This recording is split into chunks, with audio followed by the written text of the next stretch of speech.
IEC chairperson says that the due processes were followed in the objection to Jacob Zuma's candidacy. The Commission has confirmed that the former president has been disqualified as a party candidate 2 months before the 29 May polls.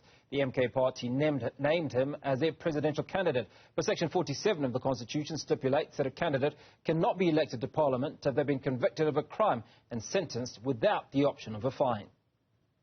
We are sensitive. We have to accord respect to the former head of state, and we have to deal with these matters dispassionately. We applied the law. We didn't want to do anything wrong. We didn't want to disrespect him or his party, but we had to carry out the letter and spirit of the law. Joining me now for more on this is political analyst Professor Kedibone Phago. Prof, good afternoon. Thanks so much for speaking to us. Your immediate reaction to Jacob Zuma being barred from competing in these elections, is this something that you might have anticipated? Hugo, thank you for the opportunity. Yes, I think this is quite an interesting development. I'm not sure in the first place if the MK party did not anticipate this, because they should have, because it's not something hidden. It's part of the rules of who should be on the list and what is the criteria. So I think the ruling by the IEC, also in the transparent manner that they have handled this, shows that their cards are open for anyone to engage them if they feel that the decision that has been made is not in their favor or they feel aggrieved. Well, we do know that the MK party is likely to put up a fight in order to dispute this barring. What are the factors that they will highlight in that application? I think from what I've observed recently that there may be other people in the some list of political parties, people like Gayton Mackenzie, and I think there are several others that have had a similar situation. So I think they may want to look at similar cases.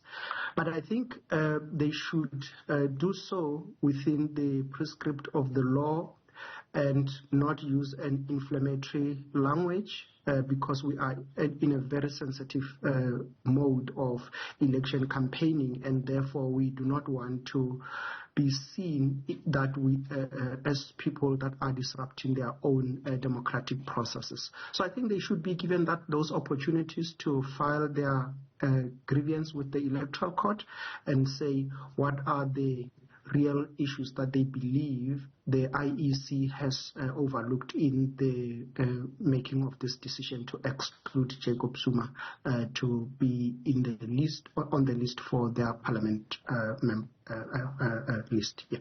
Well, we've heard in no uncertain terms from members of the MK party that there will be no election if Jacob Zuma is not on that ballot. You know. Should the IEC be reacting to these allegations or these claims or this potential fueling of tension, if you will? So it is quite necessary that we, not only the IEC, but the South Africans at large need to react to this. I think from where I'm sitting, Hugo, we also need to understand the person of Jacob Zuma as a politician, that he has been very chaotic, and the manner in which he has supported or not supported our public institution and has contributed significantly in destroying many of those institutions still remains something that we need to address. And of course, if you look into the information, evidence that came out of the Zondo Commission on how our public institutions were paralyzed and that today are struggling to, just to function at a minimum, tells us about the intention or the nature of the MK party itself, that it is not going to be any different from the character of Jacob Zuma as a politician. So we need to be very careful, and I think IEC needs to be on the lookout to strengthen its own processes and make sure that they cover their backs as much as possible, but also be very solid in addressing these kind of threats. I would consider them as threats to our democracy. And at this particular point in time, I think IEC is the leading institution that is helping us to really protect this democratic system through the election process they are undertaking. Professor Phago, I'd like you to listen to an excerpt from a conversation that one of my colleagues had with Dr. Ntsikelelo at breakfast, and then we'll pick up the conversation in a moment. So obviously there will be tensions. Yes, there have been unfortunate statements that have been made of late by the Umkhonto weSizwe party, but I don't think that we can deduce from them and say that the upcoming general elections will not be free and fair. We can encourage maybe the security forces to be on standby and to be vigilant by intercepting security threats which are posing danger. But to say that the elections will not be free and fair, I think it's creating an unnecessary panic. So Dr. Breakfast says that the statements, he labels them unfortunate statements. Some might say that these statements are rather reckless. What are your opinions? Yes, so I agree with my colleague, Professor Breakfast, and that we do not want to hear statements from political parties that are so unfortunate and that are reckless.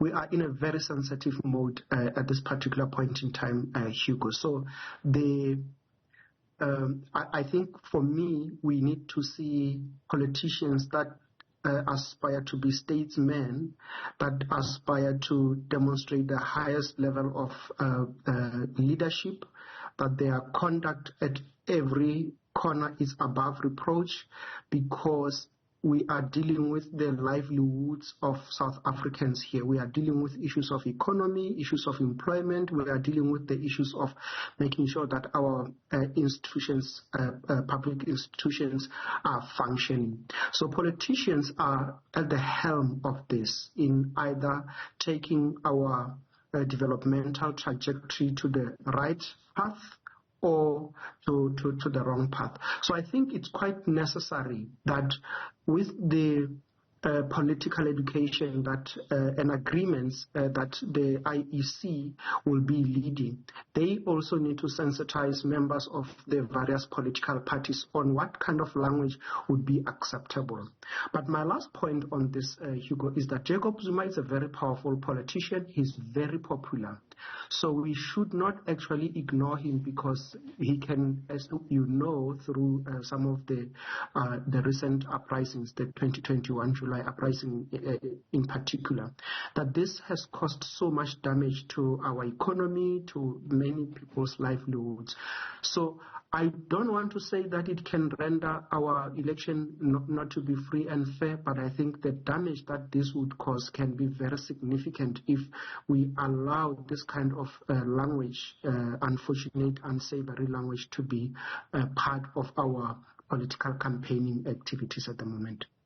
Now, Professor, the Electoral Code of Conduct, as governed by the IEC, prohibits acts such as intimidation, harassment, and violence.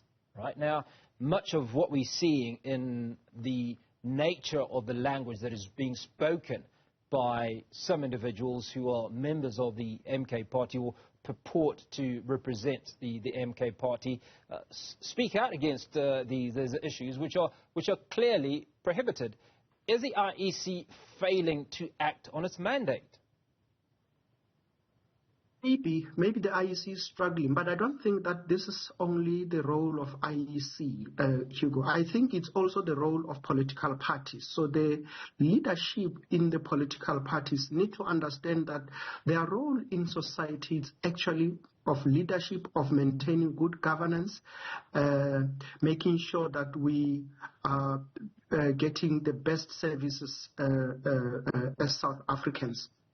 So I think perhaps one of the considerations that the IEC may want to do is to find ways of enforcing compliance by political parties. So perhaps what they need to do as well is to say to political parties that are not adhering to the code of conduct, that they will find a way of enforcing or penalizing or putting demerits system that should really pinch these political parties. So they need to adhere to this, because we cannot play deity to lead this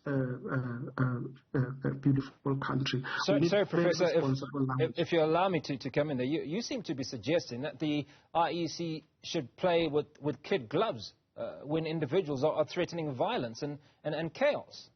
Surely, if it goes unwatched, then this might snowball, and there may not be the opportunity to deal with issues once it's gathered momentum. So IEC's place in our democracy, Hugo, is that it is a Chapter 9 institution. So it is reporting directly to Parliament, and its responsibility is to, for now, nurture and make sure that they conduct the election in a manner that is credible, that is free, and that is fair. And if they find a foul play, they need to go back to the rules. Like in this particular instance, where they found that Jacob Zuma is not eligible to be on the on a political party list to go to Parliament. So I think their role is much more administrative. And so if there are other security issues or there are other, extra issues that they feel that they affect and impact election in a negative way, I think that is where they will need to involve other state institutions that may be applicable. So their role is really going to be largely administrative. So it is not on the basis that they need to use the kids' love, but it's on the basis that they need to maintain their constitutional role at this particular point in time, so that they don't have fingers pointing at them as favoring one party over the other.